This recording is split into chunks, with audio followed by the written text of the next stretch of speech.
wojna. Kto handluje, ten żyje. Jak sprzedam rąbankę, słoninę, kaszankę, to windu się też napije. Kto z nas nie zna choćby jednej zwrotki nieformalnego hymnu polskich przemytników? Teraz jest wojna. Kto handluje, ten żyje. Z przymrużeniem oka można powiedzieć, że w zdaniu tym zawiera się dużo więcej informacji, aniżeli w niejednej książce. W dzisiejszym odcinku opowiemy Państwu o szmuglerach, czyli ludziach, którzy swoim sprytem uratowali setki tysięcy ludzkich istnień.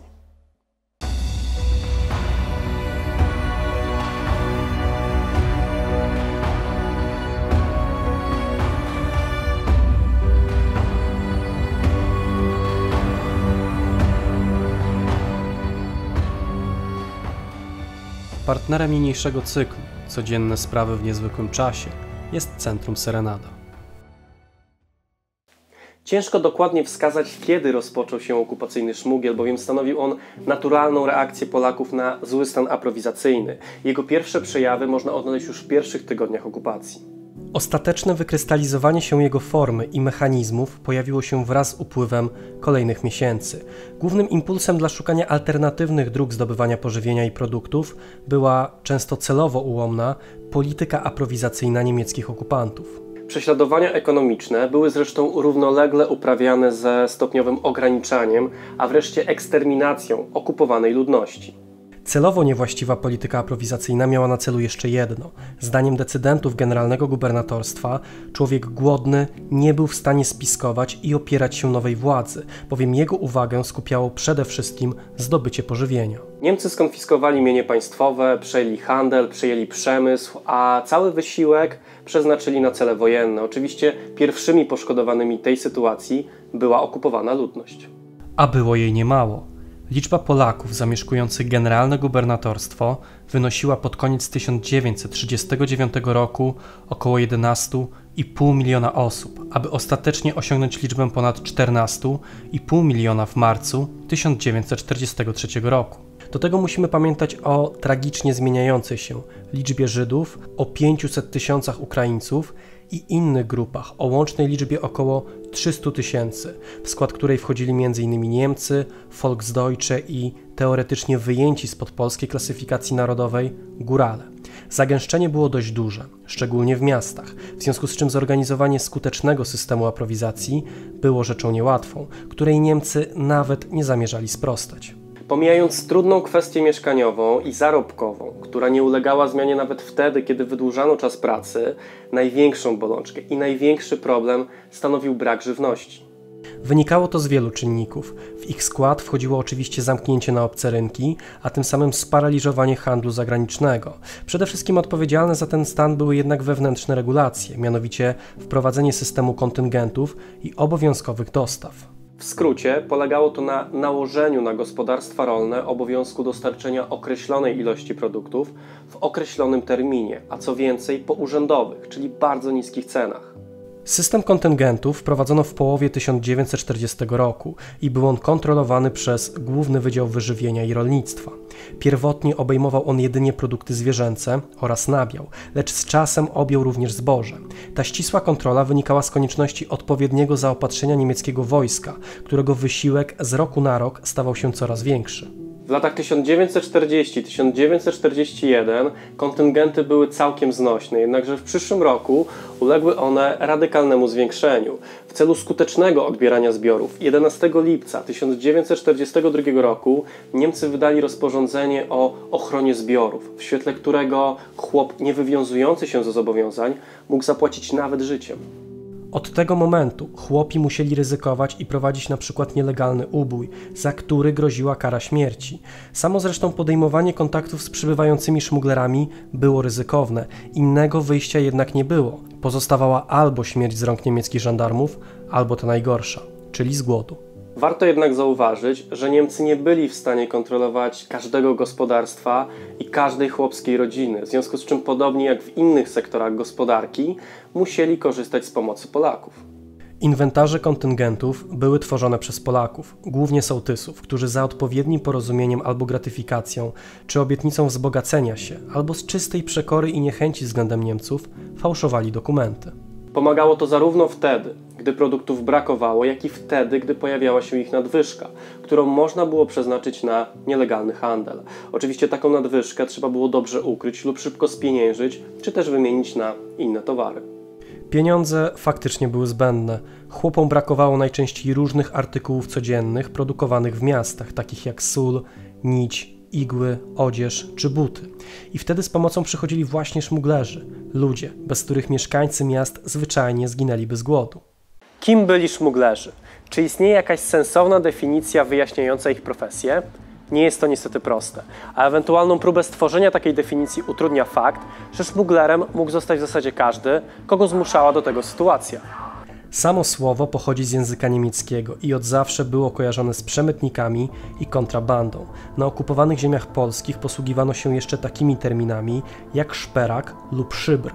W okupacyjnych realiach pojęcie zaczęło jednak obejmować ludzi spoza środowisk kryminogennych. Idąc prostym przykładem, żona profesora przemycała to samo, co żona robotnika, a obu kobietom przyświecał ten sam cel. Oczywiście przedstawiciele różnych grup społecznych mieli zupełnie inne predyspozycje do uprawiania szmuglu i tak też trudniej wychodziło to inteligentowi aniżeli przedwojennemu złodziejowi. Można jednak wyszczególnić 3 zasadnicze grupy, które wykrystalizowały się w profesji szmuglera. Pierwszą z nich byli mieszkańcy miast jadący na wieś w celu zorganizowania podstawowych produktów dla siebie i swoich najbliższych. Najczęściej były to żony robotników pochodzące ze wsi. Przemycały one tyle, ile po prostu były w stanie ukryć w swoich ubraniach. Samotny szmugiel stawał się coraz mniej bezpieczny. Pojedynczym jednostkom zagrażały nie tylko służby mundurowe, ale również pospolici przestępcy. Zaczęto więc organizować się w grupy i wspólnie próbować szmuglować produkty. Dawało to z jednej strony dużą stabilizację, a z drugiej niosło dodatkowe koszty, które trzeba było jakoś pokryć. Rodziło to większy apetyt i niejako wykształciło kolejną grupę szmuglerów. Drugą grupę stanowili ludzie, którzy poprzez szmugiel chcieli się nie tyle najeść, co zarobić, w związku z czym byli zdecydowanie lepiej zorganizowani niż przedstawiciele grupy pierwszej. I tutaj warto zauważyć, że nie przewozili oni produktów osobiście. Korzystali w tym celu z samochodów lub skrytek w przedziałach kolejowych, w których przed rozpoczęciem kursu upychano jedzenie w specjalnie przygotowanych skrytkach. Wymagało to jednak nawiązania kontaktów z niezbędną grupą zawodową, czyli pracownikami kolei, co znowu rozbudowywało proceder i rodziło kolejną grupę. Szerokie powiązania stworzyły nieformalnych beneficjentów okupacji.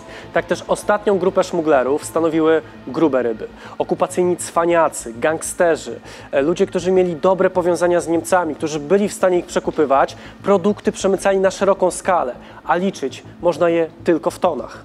Ich kontakty były tak rozległe, że wychodzili oni ze swoją aktywnością poza granice generalnego gubernatorstwa, chętnie handlując na przykład z Poznaniem, a może i innymi częściami okupowanej Europy.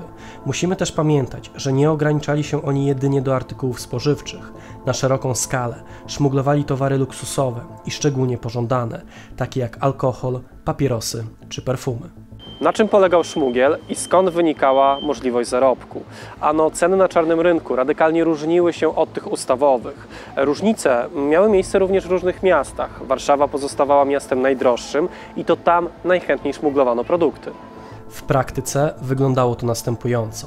W 1942 roku cena 1 kg cukru wynosiła złoty 60 zł. Produktu jednak brakowało, co rodziło szmugiel. Szmugiel z kolei miał swoją cenę i w Krakowie należało zapłacić za przeszmuglowany cukier 52 zł i 67 groszy, a w Warszawie 64 zł i 68 groszy. Podobnie było z mięsem, gdzie kilogram wołowiny kosztował oficjalnie 3 zł. W Krakowie 22 zł i 19 groszy, a w Warszawie 42 zł i 80 groszy. I znowu jajka. Oficjalnie kosztowały 12 groszy, w Krakowie złoty 96 zł, a w Warszawie 3,28 zł. Gdzie handlowano? I tu odpowiedź również jest złożona. Ci najdrobniejsi kupcy preferowali handel uliczny i spotkać można było ich w zasadzie wszędzie. I to oni jako pierwsi padali ofiarą policji. Ci bardziej obrotni przenosili się na targowiska. W Krakowie tradycyjnie obierano rynek główny, plac Szczepański, Kleparski i ten, który zatracił już handlową funkcję, czyli plac Biskupi. W Warszawie był to oczywiście Kercelak, na którym podobno można było dostać wszystko, od podstawowych produktów po lewe dokumenty, broń i towary luksusowe. Kercelak był, zdaje się, największym placem w okupowanej Polsce. Po drugi jednak musimy cofnąć się znowu do Krakowa, a mowa oczywiście o Placu Nowym, zwanym również Placem Żydowskim, bowiem zlokalizowany jest na krakowskim Kazimierzu, który w weekendy był odwiedzany nawet przez 20 000 osób. O miejscu tym wspominała nawet prasa gadzinowa. W Gońcu Krakowskim z 21 grudnia 1944 roku możemy przeczytać: co uderza tutaj, to wielka ilość rzeczy używanych. Krakowska tandeta jest magazynem uniwersalnym, w którym można kupić wszystko. Wiemy już, ile płacono za produkty i gdzie handlowano, a ile taki szmugler zarabiał. Jest to pytanie dość złożone, bardzo trudne do jednoznacznej odpowiedzi, ponieważ wszystko zależało od zorganizowania szmuglera, jego kontaktów i przede wszystkim produktów, które przemycał. Nikt wreszcie nazbyt chętnie nie chwalił się swoimi dochodami, co przecież mogło wzbudzić zazdrość i doprowadzić do denuncjacji. Byli tacy, którzy zbili naprawdę niezłe fortuny, pozwalające im na wygodne życie nie tylko podczas okupacji, ale również po wojnie. I mam tu na myśli zarówno Polaków, jak i uczestniczących w szmuglu Niemców. Zdecydowana większość zarabiała raczej umiarkowanie. Troszeczkę więcej niż oficjalnie zatrudnieni, jednakże ciężko mówić tutaj o jakimś bogactwie i przepychu. Tak też przedstawiciele grupy pierwszej i grupy drugiej stanowili największą procentowo liczbę szmuglerów. Sporo też zależało oczywiście od ilości wypadów. Nazywano je rajzami. Trwały od kilku do kilkunastu godzin. Przyjmuje się, że jeśli rajz było 2-3 tygodniowo, to miesięcznie potrafiono zarobić od 1200 do 1600 zł. Tyle zarabiali szmuglerzy z grupy drugiej, choć w jej łonie dochodziło do różnic. Rekiny okupacyjnego rynku, handlujący z samymi Niemcami, sprowadzający luksusowe kosmetyki, alkohol, a nawet pończochy z Paryża, potrafili zarabiać od 30 do nawet 40 000 złotych miesięcznie. Jak więc widzimy, funkcjonowało zapotrzebowanie na każdy bez mała produkt, co generowało różne formy ich przemytu, w zależności od przedmiotu i ilości zamówienia. Aby skutecznie przemycać produkty przeznaczone na nielegalny handel, porywano się na niemożliwe wręcz pokłady wyobraźni. Jedną z popularniejszych i najbardziej skutecznych form przemytu była metoda na trupa, która polegała na tym, że towarami wypełniano trumnę, którą następnie przewożono do miasta. Transport zwłok nie był niczym uregulowany. Wysoka śmiertelność stanowiła przecież nieodłączny element życia codziennego. Brak higieny, głód, rozwój chorób, szczególnie tych zakaźnych, powodował, że Niemcy bardzo niechętnie przeprowadzali rewizję trumien czy na przykład szpitali zakaźnych. Żołnierze obawiali się przede wszystkim tyfusu, którym regularnie straszyła ich niemiecka propaganda. Wystarczyło powiedzieć, że trumna wyjechała z jakiegoś getta, a następnie całkiem spokojnie przejechać z ładunkiem przed każdym patrolem. Całkiem ciekawą metodą szmuglu była metoda na tak zwanego eleganta. Polegało to na tym, że ktoś bardzo ładnie się ubierał, czym miał wykluczyć ewentualne podejrzenia o szmugiel, no bo jakże to tak narazić swój strój na ubrudzenie go na przykład tłuszczem? W oczach okupantów miało to wyglądać na nierealne. Produkty przewożono na przykład w skórzanych, eleganckich teczkach, tudzież futerałach na instrumenty. Zdradzić eleganta mogły jednak muchy, które na pochybel szmuglerom prawie zawsze dolatywały do tego, który coś ukrywał. A skoro już jesteśmy przy stroju, to nie możemy zapomnieć o metodzie na tak zwaną owijkę, którą tak dobrze i malowniczo ilustruje nam jedna zwrotka zakazanych piosenek. Na dworze jest mrok, w pociągu jest łok, zaczyna się więc sielanka. On objął ją w pół, ona gruba jak wół, bo pod palcem schowana rąbanka. Pod serca kap kap, slonina i schab, do tego 2 balerony. Gdy on się zachwyca, wypada polędwica i boczek nieosolony. W tym przypadku ubierano się w najgorsze łachmany i tak też w kieszeniach ukrywano towary sypkie, takie jak na przykład mąka, a w pasie przewijano się kiełbasą, słoniną czy baleronem. Mimo pewnego humoru towarzyszącemu temu zagadnieniu należy pamiętać, że za szmugiel groziły bardzo surowe kary z karą śmierci włącznie. Tak też 26 lipca 1942 roku Niemcy wydali specjalne rozporządzenie ograniczające wagę przewożonych koleją produktów do 3 kg, w skład których mogło wchodzić maksymalnie pół kilo masła i kilogram przetworów mącznych. Ponadto pozwolono na transport jedynie 10 kg ziemniaków. Były to ilości kompletnie nieopłacalne i aby sensownym stało się jakiekolwiek transportowanie, należało nielegalnie zwiększać ilość towarów. Szmuglerzy Na tym etapie już dobrze zaznajomieni z motorniczymi, raczej bez przeszkód przewozili produkty wykraczające poza dopuszczalną normę. Należy też pamiętać, że wbrew powszechnym wyobrażeniom rewizje nie zdarzały się tak bardzo często, jak mogłoby się nam wydawać. Pomijając już szeroko zakrojoną korupcję, przeprowadzanie rewizji nie było niczym przyjemnym. Ciasne przedziały, specyficzny zapach i nieznajomość języka skutecznie studziły zapał Niemców. Nic więc dziwnego, że najbardziej we znaki dawała się Polnische Polizei, popularnie zwana policją granatową. Mimo wspólnoty narodowościowej funkcjonariusze Polnische Polizei potrafili być bardzo bezwzględni, czym wzbudzali niechęć Polaków, którzy za nic w świecie nie chcieli oddawać im przemycanych produktów. Popularną w literaturze jest historia, gdy jedna z wiejskich kobiet miała walnąć o ziemię koszem jaj, po czym skomentować: a niech se zeżrą jajecznicę. Czy druga, która na wieść o rewizji wyjęła spod płaszcza przemycaną kiełbasę, podzieliła na zdrowe porcje i rozdała każdemu w przedziale, kwitując: niech się chociaż ludzie najedzą. Jak szybko wykrywano szmuglerów? Ludzki węch nie należy do najostrzejszych, w związku z czym Niemcy bardzo często posługiwali się psami, popularnymi owczarkami alzackimi. Teoretycznie nie było na nie sposobu. Gdy pies coś wyczuł i zaszczekał, rewizja była murowana. Jednakże i w tym przypadku Polacy znaleźli sposób. Gdy na peronie ustawiali się Niemcy ze zwierzętami, Polacy mieli już przygotowane swoje futrzaki, mianowicie koty, które wypuszczone zdecydowanie bardziej skupiały uwagę owczarków niż najsmaczniejsza kiełbasa. Poza żywnością i przedmiotami codziennego użytku, handlarze trudnili się również przemytem nielegalnej prasy oraz broni, którą następnie sprzedawano polskiemu podziemiu. Szmuglerzy cieszyli się dużą sympatią polskiego państwa podziemnego, którego członkowie nie odbierali ich jako przestępców, lecz jako czynnych uczestników walki z okupantem.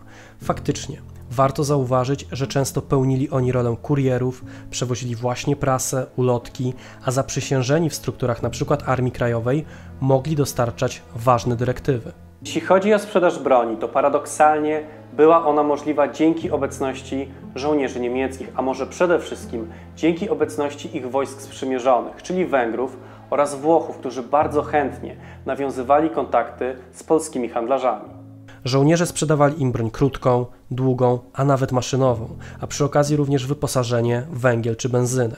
Następnie taką broń przechowywano w dobrze zakonspirowanych dziuplach. Z kolei żołnierze państw osi utratę broni tłumaczyli napadem bandytów, co w świetle propagandy i niemieckich obaw brzmiało całkiem sensownie i przede wszystkim prawdopodobnie. Szmuglerzy zajmujący się tego typu przemytem najczęściej pojawiali się na bazarach oraz dworcach, regularnie odwiedzanych przez żołnierzy zmierzających lub wracających z frontu. Oczywiście podejmowanie takiego ryzyka nie wynikało jedynie z pobudek patriotycznych. Na handlu bronią można było naprawdę nieźle zarobić. Przedstawiciele podziemia kupowali od nich broń za bajońskie sumy. Karabin maszynowy MG42 kosztował nawet 40 000 złotych, choć jego fabryczna produkcja zajmowała 75 roboczo-godzin i kosztowała 250 Reichsmarek, mniej więcej 500 okupacyjnych złotych w 1940 roku. Przypomnijmy, że robotnicy zarabiali od 200 do 300 złotych miesięcznie. Warto również odnotować, że Wehrmacht i siły sprzymierzone dostarczały na czarny rynek tak potrzebne produkty, jak cukier, lekarstwa, węgiel czy konserwy. W pewnym momencie wojska niemieckie same szukały kontaktu z polskimi handlarzami, co było szczególnie zauważalne pod koniec wojny. Biznes wykraczał więc poza politykę. Biorąc udział w czarnym rynku, nieformalnie go sankcjonowali. U okupantów można było zresztą zauważyć sporą pazerność. Kazimierz Wyka wspominał, że Niemcy okazali się fantastycznymi łapownikami. Brali wszyscy. System przekupstwa ustalił się rychło jako niepisana, ale honorowana umowa dwustronna. Mimo tego, że szmugler kojarzy nam się raczej z dorosłym cwaniakiem, który już samą swoją aparycją zdradzał istotę szarej strefy gospodarki, to musimy pamiętać jeszcze o jednym, w tym przypadku niezwykle tragicznym, typie przemytnika. Mowa oczywiście o dzieciach, głównie żydowskich, które trudniły się przede wszystkim szmuglowaniem żywności do gett. O ile na przykład w krakowskim getcie głód nie dawał się tak bardzo we znaki, to na przykład w Warszawie kwestia ta przedstawiała się w sposób opłakany. Posłuszmy się więc przykładem tej właśnie dzielnicy. W getcie od lutego 1940 roku zakupy można było zrobić tylko na kartki. Z kolei na początku 1941 roku dzienna porcja żywności właśnie na kartki wynosiła zaledwie 237 kilokalorii, co przedstawiało aż 10-krotnie mniejszą ilość od przyjętej normy. Trochę szczęścia mieli w gettach ci, którzy posiadali jakiekolwiek zatrudnienie i symboliczną choć wypłatę. Pozostali, bezrobotni, przeżywali galopującą pauperyzację, która doprowadzała ich do konieczności wyprzedawania dobytku, a następnie nielegalnego wysyłania dzieci na tzw. stronę aryjską w celu kupienia pożywienia za uzyskane z wyprzedaży pieniądze. Był to jedyny sposób na przeżycie. Szmugiel w getcie był postrzegany jako przestępstwo gospodarcze. Jednakże już za samo opuszczenie getta groziła kara śmierci. Tak też niemiecka żandarmeria, polnische Polizei i Judischer Ordnungsdienst przeprowadzały bestialskie obławy na szmuglerów i wszystkich tych, którzy nielegalnie starali się wydostać z żydowskiej dzielnicy. Niemcy, którym oficjalnie wstęp do getta był zabroniony, bezkarnie ignorowali ten zakaz.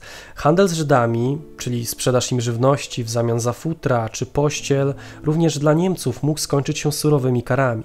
Przykładem niech posłuży historia jednego z nich, który handlował z Żydami i został skazany na 10 lat więzienia, a jego pomocnik na śmierć. Ukarano ich za stwarzanie zagrożenia dla żywotnych potrzeb ludności po stronie aryjskiej. Przemytu nie mógł uprawiać każdy. Żydów bardzo łatwo mogła zdradzić ich uroda.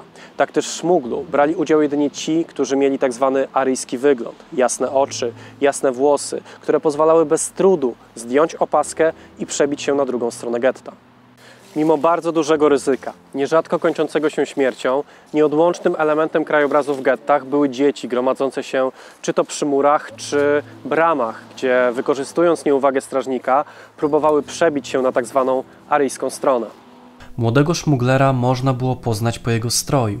Chłopcy zazwyczaj ubierali zbyt duże marynarki, a dziewczynki sukienki o podwójnych podszewkach, w których później lądowały kartofle, chleb i inne, niezbędne do życia produkty. Jeśli szczęście im dopisało, dostawca pojawił się na czas, a przy okazji był uczciwy. Dzieci wracały z towarem do getta, nierzadko ratując od śmierci głodowej dziesiątki osób. O dzieciach, które narażały swoje życie, by zdobyć choćby garść pożywienia dla swoich najbliższych, opowiada wiersz pod tytułem Mały szmugler, autorstwa Henryki Łazowertówny, polskiej poetki pochodzenia żydowskiego, która zginęła w obozie zagłady w Treblince. Przez mury, przez dziury, przez warty, przez druty, przez gruzy, przez płot, zgłodniały, zuchwały, uparty, przemykam, przebiegam jak kot. W południe, po nocy, o świcie, w zawieję szarugę i skwar, po stokroć narażam swe życie, nadstawiam dziecinny swój kark. Pod pachą zgrzebny worek, na plecach zdarty łach i młode zwinne nogi, a w sercu wieczny strach. Lecz wszystko trzeba ścierpieć i wszystko trzeba znieść, by państwo mogli jutro dosyta chleba mieć. Przez mury, przez dziury, przez cegły, po nocy, o świcie i w dzień, zuchwały, zgłodniały, przebiegły, przesuwam się cicho, jak cień. A jeśli dłoń losu znienacka dosięgnie mnie kiedyś w tej grze, to zwykła jest życia zasadzka. Ty, mamo, nie czekaj już mnie. Nie wrócę już do ciebie, nie dotrze z dala głos. Uliczny pył pogrzebie, stracony dziecka los. I tylko jedną prośbą, na wargach grymas skrzepu. Kto tobie, moja mamo, przyniesie jutro chleb.